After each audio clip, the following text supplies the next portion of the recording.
बिस्मिल्लाहिर्रहमानिर्रहीम। अस्सलामुअलैकुम students, welcome to my YouTube channel. MTH 501 का लेक्चर नंबर 31 है eigen vectors and linear transformation. देखिए the matrix of a linear transformation में क्या कहते हैं हमें, let V be an n dimensional vector space W an m dimensional vector space and T any linear transformation from V to W। यहाँ पे हमें इन्होंने जो है ना वो डायग्राम दी हुई है कि आपके पास V भी आपके पास एक वेक्टर है और W भी, और जो T है वो आपके पास लीनियर ट्रांसफॉर्मेशन है। ठीक है, फिर कहते हैं कि आपके पास जो लीनियर ट्रांसफॉर्मेशन है T, वो V से मूव कर रहा है W की तरफ। ठीक है, To associate a matrix with T, we choose bases B and C for V and W। इनको आपस में रिलेट करने के लिए जो बेसिस यूज़ हुई हैं वो B और C हैं। वो आपको जहाँ पे एरो है वहाँ पे आपको XB और TXC नज़र आ रहा है। यहाँ पे आपके पास बेसिस है जहाँ पे एरो जो है ना वो पॉइंट कर रहे हैं। क्या कहते हैं कहते हैं कि आपके पास जो B एंड C जो हैं वो बेसिस है, तो क्या होगा आपके पास V एंड W के लिए ये बेसिस हैं। बताते हैं आगे कि आपके पास जो ना कोई x है, ठीक है, कोई भी x जो है वेक्टर हो सकता है V में। The coordinate vector x B is in Rn and the coordinate vector of its image Tx is in Rm। भाई यहाँ पे आपको दिखा रहे हैं Rn और Rm नज़र आ रहा होगा। यहाँ पे आपके पास एक्स बी एक कोऑर्डिनेट वेक्टर है और एक TC x कोऑर्डिनेट वेक्टर है। ठीक है, तो इन वेक्टर्स को पॉइंट किया गया है जो कि V to W जो है ना उनकी बेसिस के साथ है। ठीक है, यहाँ पे बस आपको ये पॉइंट समझाए गए हैं ताकि नेक्स्ट जो है ना आप इसको इस्तेमाल कर सकें। लीनियर ट्रांसफॉर्मेशन T कैसे बनती है, Tx आपके पास इक्वल आएगी TR1 और साथ बेस भी 1 आएगी। ठीक है, प्लस इस तरह से R2 B2 सो ऑन चलती जाएगी। ठीक है, यहाँ पे करने वाले जो आपके पास है ना वो है यहाँ से the matrix M is a matrix representation of T called the matrix of T relative to the basis B and C। कहते हैं कि आपके पास जो मैट्रिक्स है ना M, वो आपने रिप्रेजेंट करवाना है with the help of T, और वो आप उस मैट्रिक्स को क्या बोलेंगे, हम उसको हम बोलेंगे matrix for T relative to basis B and C। उसकी जो बेसिस होंगी वो आपके पास B और C हैं। यहाँ पे आपको नज़र आ रहा होगा कि आपके पास X से एरो मूव कर रहा है, ट्रांसफॉर्मेशन हो रही है TX की तरफ, और X से ट्रांसफॉर्मेशन XB कोऑर्डिनेट की तरफ भी हो रही है। इस तरह से फिर TX से कोऑर्डिनेशन TX कोऑर्डिनेट C से हो रही है। जो XB है वो मूव कर रहा है किसकी तरफ, TXC की तरफ। ठीक है, तो ये चीज़ उन्होंने यहाँ पे बताई हुई है, एग्जाम्पल से हम देखेंगे। कहते हैं सपोज कर लें B आपके पास बेसिस है B1 और B2, और V और C जो है वो आपके पास बेसिस है, V के लिए जो है बेसिस है B1 B2 है, और C के लिए आपके पास है C1 C2 एंड C3। ये बेसिस आपके पास W के लिए। हम कहेंगे कि ट्रांसफॉर्मेशन जो है वो V to W जो है ना वो मूव कर रही है, ट्रांसफॉर्म हो रही है, लीनियर ट्रांसफॉर्मेशन हो रही है।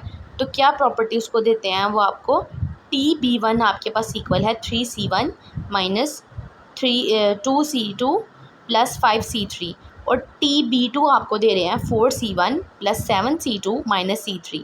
मैट्रिक्स आपने M फाइंड करना है जो कि ट्रांसफॉर्म हो रहा है B एंड C के साथ। ठीक है, तो M आपने फाइंड करना है। M आपके पास कैसे आएगा, TB1 ट्रांसफॉर्मेशन आपने लेनी है विद रिस्पेक्ट टू C, और फिर इस तरह से कोऑर्डिनेट वेक्टर आप लेना है TB2। ठीक है, और सो ऑन इस तरह से। अब आपके पास B1 और B2 दोनों हैं, आपने देखना है जो TB1 है उसके साथ 3C1 minus 2C2 plus 5C3 था ना, इनमें जो आपके पास C1 C2 C3 के साथ न्यूमेरिकल वैल्यूज़ है ना कॉन्स्टेंट्स, आपने इनके साथ एक कॉलम बना लेना है। ठीक है, वो आपके पास वैल्यू आ जाएगी कोऑर्डिनेट वेक्टर TB1 की।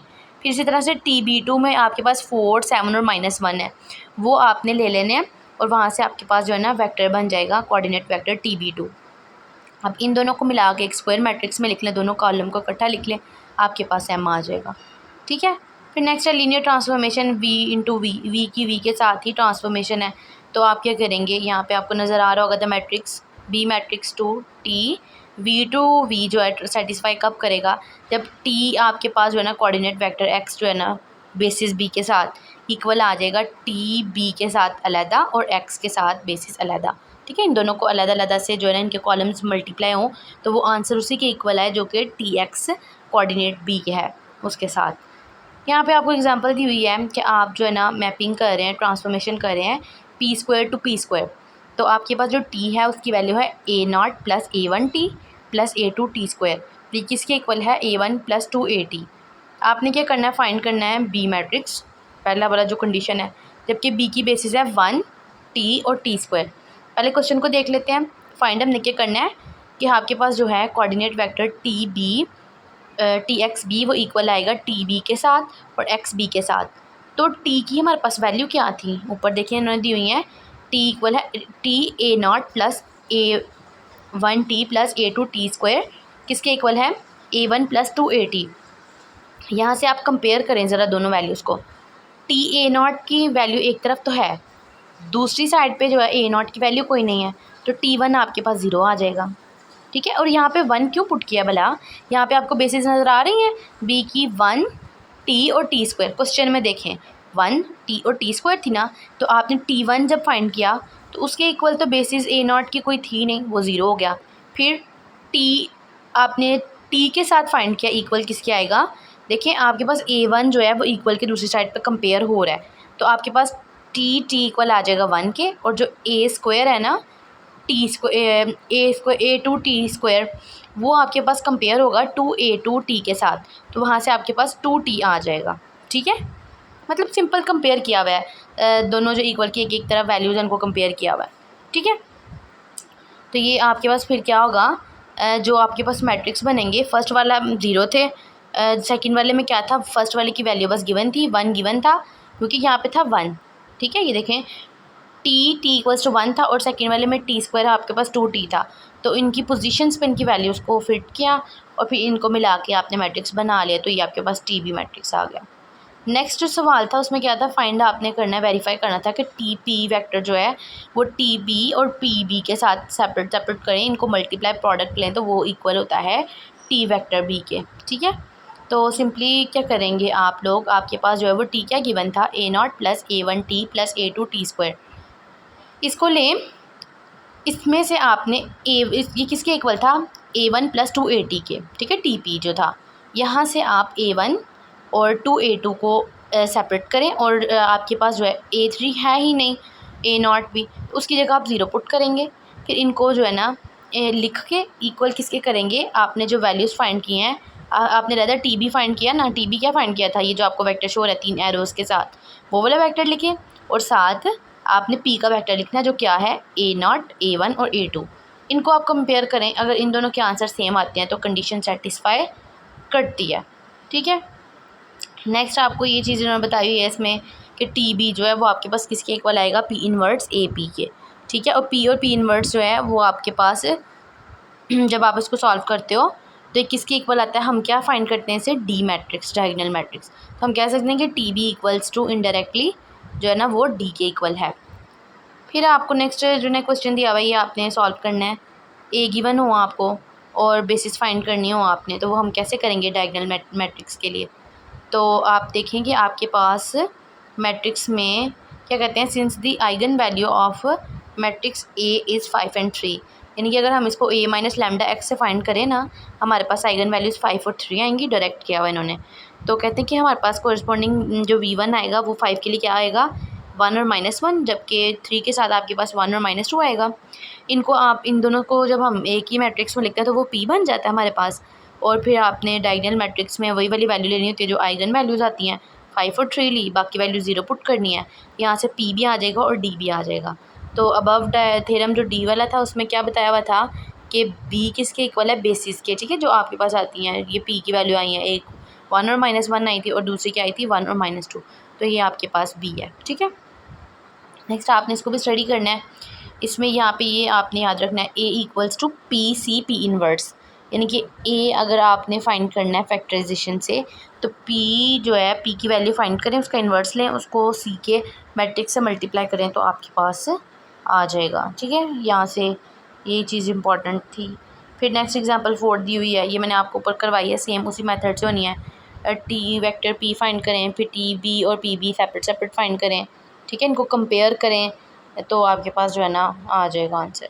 नेक्स्ट फिर एग्जांपल है, आपके पास मैट्रिक्स बताया मैं ए सिमिलर टू ए कब होगा, जब ए जो है ना उसको अपने ही आइडेंटिटी को आई से आइडेंटिटी और आइडेंटिटी का इन्वर्स ले लें तो वो आई की के इक्वल ही आएगा ना, आइडेंटिटी आएगी तो वो आपके पास जो है ना ए के साथ मल्टीप्लाई करें तो आपके पास ए सिमिलर आ जाएगा। ये बात इन्होंने बताई हुई है। फिर नेक्स्ट भी ये बताया हुआ है कि ए सिमिलर है बी के और बी सी के सिमिलर है, तो इस तरह से ए हमारे पास सिमिलर सी के, ये ना ट्रांजिटिव प्रॉपर्टी की तरह है। तो B equals to P inverse A P, ठीक है। फिर ये जो C equals to Q inverse B Q किया हुआ है, कंपेयर करना है इनको, यहाँ से सी की से वैल्यू फाइंड करें, क्यू इनवर्स और क्यू जो है वो आप कॉमन निकाल लें। जब क्यू और क्यू इनवर्स आप जो है ना वो इक्वल करेंगे आइडेंटिटी के, क्यू और क्यू इनवर्स आइडेंटिटी के इक्वल है ना, तो यहाँ से आपके पास बी आ जाएगा। इस तरह से कंपेयर करें, बी की वैल्यू पुट करें, बी की value P inverse A P है वो पुट की, तो यहाँ से पी और पी इनवर्स की वैल्यू 1 बन जाएगी तो ए आ जाएगा। तो इस तरह से कंपेयर करके आपके पास ए सिमिलर टू सी आ जाएगा। फिर नेक्स्ट आपके पास आ जाता है लेक्चर नंबर 32, इसमें आइगन वैल्यूज़ और आइगन वेक्टर्स का बताना है। ये हम पहले डिस्कस कर चुके हैं कि हमारे पास जो है ना वो लैम्डा कैसे फाइंड होता है, det A minus lambda equals to 0। ये आइगन वैल्यू फाइंड करने के लिए हम ये कंडीशन लगाते हैं। इसमें जो लैम्डा होता है वो जब हमने वेक्टर फाइंड करना होता है तो हम क्या करते हैं, A x equals to lambda x से वेक्टर फाइंड करते हैं। लैम्डा वैल्यू हमारे पास आइगन वैल्यू होती है और उसका जो कॉम्प्लेक्स हम फाइंड करते हैं एक्स जो होता है वो हमारे पास वेक्टर होता है, आइगन वेक्टर। ए गिवन कर दिया है, कहते हैं कि आप इसको जो है ना लीनियर ट्रांसफॉर्मेशन करें। एक्स अप्रोच कर रहा है ए एक्स को, R square rotates the plane counter clockwise through a quarter turn. तो करना क्या आपने, यहाँ पे इस कंडीशन को देखते हुए हमने क्या कर लेना है, लैम्डा फाइंड करना है, ठीक है, ए माइनस लैम्डा आई। जब हम इसको करेंगे तो आपके पास क्या इक्वेशन बनेगी, lambda square plus 1 equals to 0 आप पुट करेंगे, ठीक है, काउंटर क्लॉकवाइज था। तो आप क्या करेंगे, जब 0 माइनस लैम्डा किया, -1 माइनस लैम्डा किया, इसी तरह से करेंगे आप, आपके पास बनेगी ना इक्वेशन। आपने इसका डिटर्मिनेंट फाइंड करेंगे ना, वहाँ से लैम्डा की वैल्यू आएंगी आपके पास lambda square plus 1 equals to 0। वहाँ से आपने जो प्लस 1 है इक्वल को दूसरी साइड पे ले जाए, -1 बन जाएगा। लैम्डा इक्वल आ जाएगा प्लस माइनस एयोटा के। अब ये एयोटा क्यों आया, जब आप लैम्डा का स्क्वायर लेंगे ना, दोनों साइड पे अंडर रूट लेंगे तो स्क्वायर कट जाएगी और अंडर रूट -1 जो है वो अयोटा के इक्वल होता है। तो अयोटा की दो वैल्यूज़ बन जाएंगी, लैम्डा की एक अयोटा और एक माइनस अयोटा। तो आपने फिर क्या करना है, आपने वो मैट्रिक्स लेना है जो ए का था, 0 -1 1 0, उसके साथ आपने वैल्यू पुट करनी है 1 और माइनस अयोटा, ठीक है। तो यहाँ माइनस अयोटा वाली वैल्यू पुट किया एक दफ़ा और एक दफ़ा आपने अयोटा पुट करनी है, ठीक है, 1 और अयोटा। इनको जब आप प्रोडक्ट लेंगे तो आपके पास आ जाएगा अयोटा और 1। जब आप यहाँ से अयोटा को कॉमन निकाल लेंगे तो आपके पास बाहर क्या आएगा, 1 और माइनस अयोटा। जब आपने खाली अयोटा को भी पुट किया सेकंड वाली में, इसका भी प्रोडक्ट लिया तो वो भी आपके पास आ रहा है माइनस अयोटा 1 ओवर अयोटा, ठीक है। तो यहाँ पे कहते हैं कि अयोटा और माइनस अयोटा आपके पास आइगन वैल्यूज़ आ जाएंगी। और जब आपने आइगन वेक्टर फाइंड करना है तो ये जो आपके पास कॉलम्स आए हैं ना, 1 और माइनस अयोटा और 1 और अयोटा, ये दोनों आपके पास आइगन वेक्टर्स होंगे, इनको मिला के लिख लेंगे। तो नेक्स्ट क्वेश्चन में भी आपने वही करना है, डिटर्मिनेंट फाइंड करना है, डेट फाइंड करना है ए माइनस लैम्डा का, वहाँ से इक्वेशन बनेगी और फिर उस इक्वेशन से लैम्डा की वैल्यूज़ आएंगी, ठीक है, सेम पे इक्वेशंस बनेंगी। इक्वेशंस बन के फिर आपने जो है ना वो वेक्टर v1 और v2 फाइंड किया, v1 v2 फाइंड करने के बाद दोनों का प्रोडक्ट लिया, फाइनल आंसर निकाल लिया, ठीक है। सेम वही मेथड से बार बार चीज़ें जो ना थोड़ी बहुत चेंज हो रही हैं, बाकी सेम उसी पैटर्न पे है, ठीक है। ये भी आपने देख लेना है, उसी तरह से है। फिर रियल और इमेजिनरी पार्ट आ जाता है। तो रियल पार्ट कौन सा होता है, रियल जो अयोटा के साथ होता है ना वो इमेजिनरी पार्ट होता है, बाकी रियल। एक्स गिवन किया है, देखिए 3 माइनस अयोटा अयोटा और 2 + 5 अयोटा, इसमें से 3 जो है ना वो आपके पास रियल नंबर है। इससे जो सेकंड वाला आपके पास कॉलम में जो वैल्यू है वो खाली अयोटा है। अयोटा जो है वो तो इमेजिनरी पार्ट में जाएगा, इट मीन्स कि आपके पास रियल कोई वैल्यू नहीं है साथ, तो वो 0 आ जाएगा। और 2 + 5 अयोटा, तो 2 आपके पास रियल है, इसका कॉलम लैदा कर लें और फिर अयोटा वाली वैल्यू उसका माइनस अयोटा था, अयोटा था, 5 अयोटा था, तीनों को कॉमन अयोटा को बाहर निकाल लें तो -1 1 और 5 आपके पास इमेजिनरी पार्ट आ जाए। फिर आपने बता देना भाई रियल पार्ट 302 था और इमेजिनरी पार्ट -1 1 और 5 है, ठीक है। फिर इसके बाद जो है इन्होंने इनको दोबारा से कंबाइन किया है, तो बता दिए कि जब हम इनको कंबाइन करते हैं, एक्स बार लेते हैं तो क्या आता है, इनको जब आपने एक्स बार लिया तो दूसरी दफ़ा क्या आया कि जिनके साथ प्लस अयोटा था, अयोटा का माइनस आ गया साथ, ठीक है। इसको कॉन्जुगेट कहते हैं, एक्स बार को कॉन्जुगेट। तो जो अयोटा वाली वैल्यूज़ होती है ना, उनके साथ माइनस आ जाए ना तो वो कॉन्जुगेट होता है, ठीक है। तो इन्होंने कॉन्जुगेट फाइंड करके बताया हुआ बाद में। फिर ये चीज़ उन्होंने यहाँ पे एक्सप्लेन की हुई है कि आप कॉन्जुगेट एक्स आर का लें और एक्स का लें तो वो इक्वल आएगा आर के कॉन्जुगेट के और एक्स के कॉन्जुगेट के। इस तरह से बी और एक्स का इकट्ठे का कॉन्जुगेट ले लें या फिर उसको इक्वल रखें, बी कॉन्जुगेट लदा लें, एक्स का लदा लें तो वो भी इक्वल आएगा, ठीक है। फिर नेक्स्ट जो है आपको ये आइगन वैल्यूज़ बताई हुई हैं, वही रियल वाले मैट्रिक्स के साथ, ये मैंने आपको ऊपर समझा दिया है। तो कहते हैं कि आपके पास जो बी है ना, वही वैल्यू जीरो के इक्वल नहीं आनी चाहिए कि कॉम्प्लेक्स इगन वैल्यूज़ की बात हो रही है, क्योंकि अगर बी आप ज़ीरो पुट कर देंगे तो वो ज़ीरो अयोटा से मल्टीप्लाई होगा तो अयोटा की वैल्यू तो ख़त्म हो जाएगी ना। तो इसका मतलब इमेजिनरी पार्ट ही ख़त्म हो जाएगा, वो नहीं करना, इसलिए आप ज़ीरो नहीं पुट करोगे बी की जगह। नेक्स्ट फिर आपको क्वेश्चन दिया हुआ है, वैल्यूज़ गिवन की हुई हैं, V1 और V2 पुट दिया हुआ है, आपने इसको सॉल्व करना है सेम ऊपर वाले मेथड की तरह, कॉन्जुगेट फाइंड करना है। फिर सी आपको दे दिया हुआ मैट्रिक्स और कहते हैं कि आपके पास जो है ना lambda A plus minus B ए होता है, यानी कि आपके पास जो है ना वे रियल और इमेजिनरी दोनों नंबर्स हैं। तो आपको पता होना चाहिए कि आर जो होता है ना, आपके पास रेडियस होता है।